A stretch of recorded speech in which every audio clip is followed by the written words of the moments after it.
Hi guys, welcome back to my YouTube channel. So today I'm going to be talking about student accommodations in Manchester and which ones as a student you should be targeting or what should you be doing. So right now I just want to list the student accommodations and where to find them. I know this process can be energy draining because it takes a lot of thought and a lot of thinking and a lot of calculations and a lot of things because that's where you're going to live in.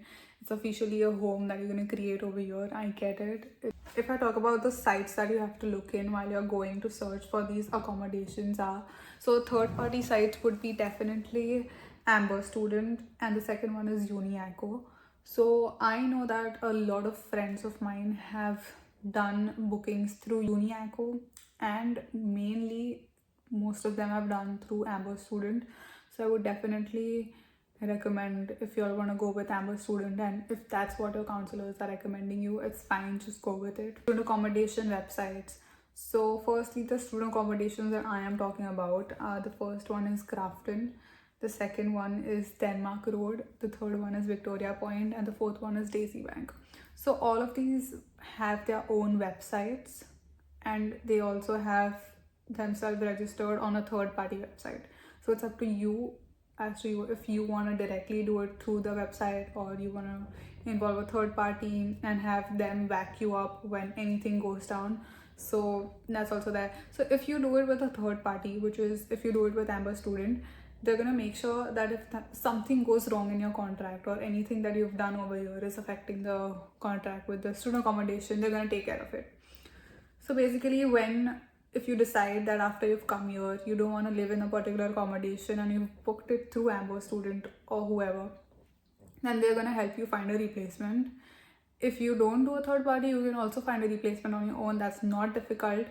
It is not difficult, and I didn't know this. I didn't know before coming this. No one told me. Nobody told me so many things I'm going to speak on in this video. I'll give an overview of the surroundings of each accommodation that I've talked about right now. Those are the student accommodations that I'm talking about. So before I show you all Grafton, I also want to show the streets that they are in. So basically this is Oxford Road. I go to the left. The Grafton is right there. He lives in Grafton, bro. He lives in Grafton. Morrison's is right here. Okay. This is why I look homeless. Yes, explains. UPS. So this is where Morrison's is, and this is Grafton's one building. It's just one building over here. It's like a wing over here. It has many wings, if I'm not wrong. There are more 2 wings inside, so I'm not going till there. This is where Denmark Road is leading us to. So that's Oxford Road. You take a turn from there and you come this side, and this is where Denmark Road is. I can't obviously go inside any accommodations right now because I'm not with my friends. I have friends who live in each. There's a park right outside Denmark Road accommodation, which makes it look so pretty. Just look at it. So if I wanted to help you all with the pictures also, I would say that the pictures that have been given in the websites of each are pretty much the same. It's not different, it's literally the same. This is the entrance for it, and I cannot go further in, so this is how it looks like. This is the Whitworth Park. If you can see, it's the main parks near the University of Manchester. It's really pretty. It's a place where you should definitely go on your first initial days. Everything in Line, Poundland, Subway, Tesco, Lidl, Superdrug. Okay, so from here I'll show that that is IQ. It's a student accommodation which you all also might have as an option. That area over there is Rush Home. So this whole area starts with Rush Home. It also has a gym and a local shop right near it. So this is where the whole IQ building is, and if you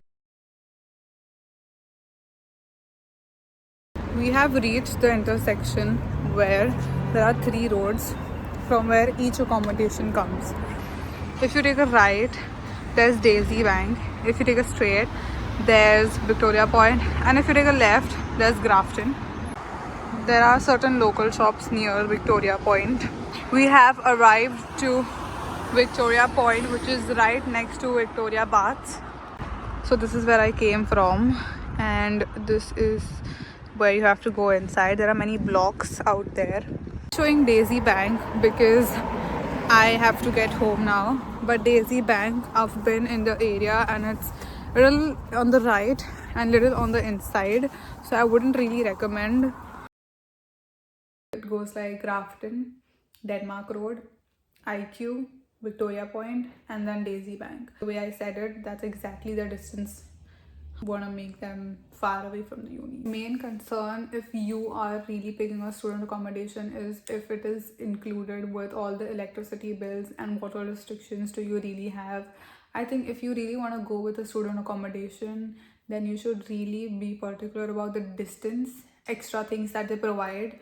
So there's also a Vita accommodation which is very famous in Manchester, and it's something I've not covered because I've been there but I don't have the access to it. Vita is a little in the Manchester city centre. It's towards the main Oxford Road area, and it's also very good student accommodations if you have the budget, because the budget of Vita is literally £200 per week, and it has good facilities. It is in the prime location of Manchester, but it really depends. As a student, I wouldn't want to put that much money in a student accommodation just because I want to live in the city center. I get it that other factors might be applied and everything, but there's a lot of things that you as a student need to consider before deciding your student accommodation. So it is really subjective.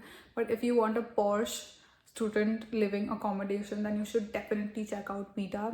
It is one of the best over here. So just to inform you, I know it's going to be on their websites also. Student accommodation ranges from 150 is the lowest. I think it's not going to happen though. So £160 per week to it can go up to 190 if you're picking Grafton, VP, which is Victoria Point, Daisy Bank, or IQ. If you're too late, then it might cost you 190 plus. If you're doing it too late in the ending months of, I think maybe somewhere near June, July or something, then you're like literally signing up for two costly things. I think Feb starts. That's when students have received offers and have started, searching for student accommodations and have started selecting. So as and when the rooms start going, they increase the price of the rooms that are already available now. So that's how, the price differs from months. Should be giving 170. I think anything above that is too much, because I will talk about where I'm living, what is my budget and everything in the next video that I will be speaking about. But yes, if I was to personally recommend you which of the accommodations should you be choosing, so let me tell you one thing. To be honest, every accommodation from inside is the same. It also depends on the type of room you're taking, though. There are two types of rooms that you can take in a student accommodation. One is where you have a shared bathroom, which is common between three people, and it's the allocation that the student accommodation does is on random basis, unless you would put in a request that you want to live with a particular person, and then they'll do it. But if you don't have someone in mind, then they'll do it randomly, and then you'll have to share with two random people out there. And don't worry, even if you get like random people and they're not keeping the stuff clean, then you can just complain and request for a new flatmate or whatever, and then they'll also process that. So it's not a big deal. When I was coming here and I had to research about this, there were a lot of people who scared me, saying that if you get a bad roommate, you'll end up staying there forever and there's nothing that you can do. No, there is something you can do, so don't worry about that. One is where you have your own ensuite room, which means that you have your bathroom attached to the room. The only common thing is the common living kitchen area, which is with the kitchen. So the problem in student accommodations is what I felt personally is that the kitchen and the living room is together in a room. So as a whole, a student accommodation is literally like a hotel, because everything has a door and it feels like everything's packed. So it really depends on you which accommodation you choose, because from inside it's the same in every accommodation, let me tell you that. It's just a matter of price and the distance from the university and from the city center. Really look how much connectivity the accommodation has. If you know that you want to walk, then it's fine, because I think a 20 minutes walk is very normal over here. I have been also walking that much, like 30 minutes, 20 minutes is manageable over here, because that's what people do over here. Usually everything over here is walk based. Once you come here, you'll understand that. But if you're taking a bus, I would definitely urge you to see the connectivity through the student accommodation. So from Grafton, it's really easy, and I don't think you need a bus because it's a 10 minutes walk. From Denmark is also the same. If you live in IQ and you want to take a bus, then the bus stop is right down where Poundland and everything is on the line. So that's where the bus stop is. If you are living in Victoria Point, then you will have to walk 6 minutes for the bus stop, which is for the bus number 50. You want to make sure that even if you're not taking a bus to university, you might have to go to the city center. So how are you gonna go? Because over here, walk to the city center from these accommodations is quite more. Grafton will be still fine.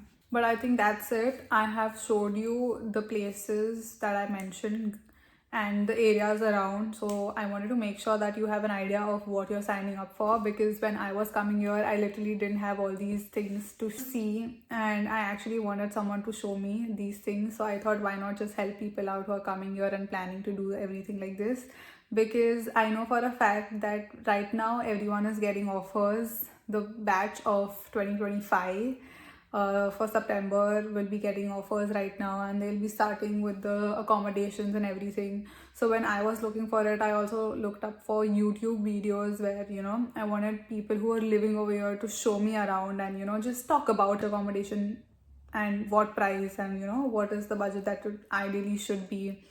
And yeah, I think this is what I wanted to do and help you all out with the overall student accommodation part of it. There's more to this, and that's why I plan on covering this on the second part of this video. Really helpful. I'm gonna try and attach the links that I can to all these student accommodations in my description so that this is helpful to y'all. And that's it. Thank you so much. Thank you for watching. Bye. See y'all.